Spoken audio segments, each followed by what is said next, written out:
Bonjour à tous.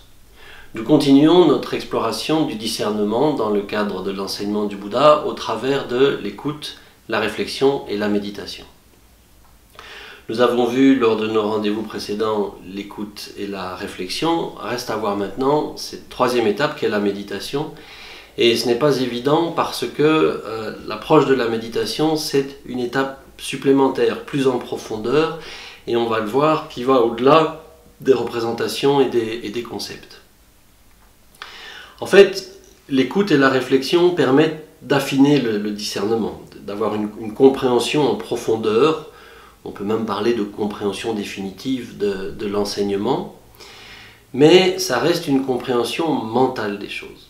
Cet entendement-là est essentiel, il est important d'avoir une bonne compréhension parce que c'est ça qui va nous donner la direction, la façon d'avancer sur le chemin.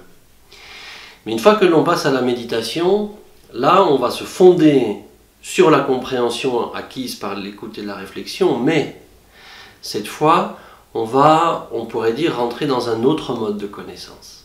C'est-à-dire qu'il va falloir, à travers la méditation, dans un premier temps, pacifier et clarifier l'esprit.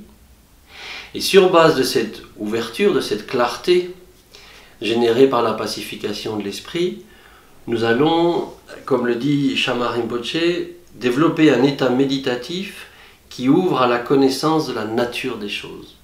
C'est-à-dire, sur base de la clarté et de la pacification de l'esprit, on va pouvoir explorer et l'esprit et les phénomènes de façon beaucoup plus ouverte, beaucoup moins obscurcie, beaucoup moins encombrée des différents concepts et mouvements et agitations de l'esprit. Néanmoins, on va le faire sur base de la compréhension acquise par l'écoute et la réflexion.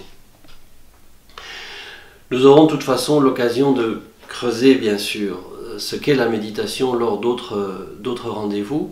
Mais là, on a pu voir comment les trois aspects d'écoute, de la réflexion et de la méditation nous amènent à développer un discernement en profondeur, une connaissance des choses, comme le dit Beru Khyentse Rinpoche, atteindre une connaissance directe, immédiate des phénomènes et de l'esprit.